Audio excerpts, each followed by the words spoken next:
Alors, pour cette question E, trouver une base du noyau, vérifiez que votre résultat est en accord avec le théorème du rang. Alors nous, comme on utilise la méthode de correspondance matricielle, de fait, on va travailler avec le théorème du rang pour trouver une base du noyau. Mais pour ceux qui auraient utilisé la méthode assembliste, eh bien c'est là où on comprend pourquoi il y a cette question avec le théorème du rang. C'est simplement que votre correcteur, il veut savoir, là, à ce stade, si vous connaissez le théorème. Donc, soit vous utilisez une méthode qui s'appuie sur ça et ça apparaît, sinon, c'était demandé quand même. Alors, je vais aller un petit peu vite parce que j'ai déjà fait pas mal de vidéos sur ça. Normalement, vous savez qu'à ce stade, eh bien, on a trouvé une base de IMF, donc on récupère le rang de F, puisque le rang de F, c'est la dimension du SEV IMF. Donc c'est 2, puisqu'on avait trouvé 2 vecteurs de R3 dans notre base de IMF. Théorème du rang, je récupère ma dimension du noyau, c'est 1. Donc ce que je veux maintenant, c'est un vecteur dans le noyau et je vais le chercher sur la matrice en récupérant ce que j'avais déjà observé, C3 égale moins C1. Donc je fais apparaître une combilinéaire des colonnes qui vaut 0. Et maintenant, je fais la correspondance. Tac. C1, il lui correspond F de 1. C3, il lui correspond F de 3. Et comme F est linéaire, ça fait F de 1 plus E3 égale à 0. Réflexe, F de U égale 0, U dans F. Voici un vecteur du noyau et non nul. C'est un très bon candidat pour faire une base. Il n'y a plus qu'à rédiger. Voilà. Je pose BKRF, c'est ce vecteur. Il n'y en a qu'un, je vous rappelle. Ce qui compte 3, c'est que vous comptez les composantes.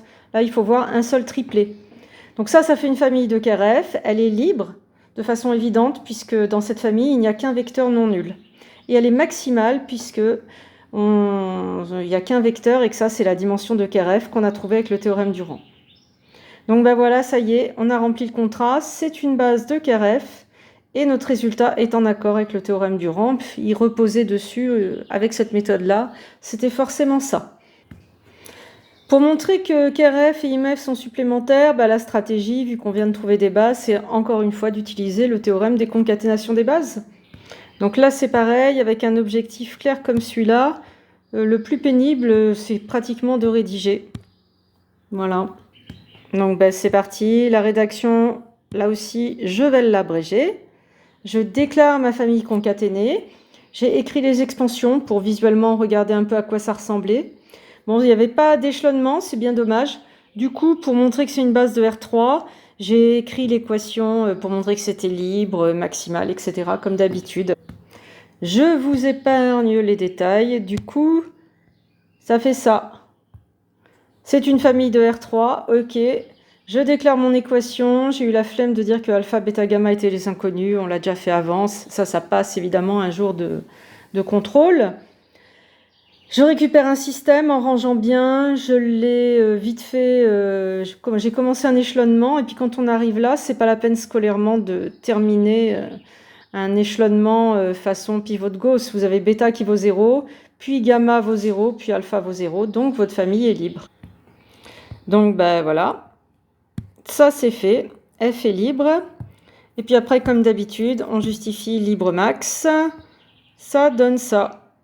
Cardinal de la famille d'Imer 3, c'est une famille de R3 libre max, c'est une base, etc., etc. Et d'après le théorème de concaténation, nos SEV sont supplémentaires.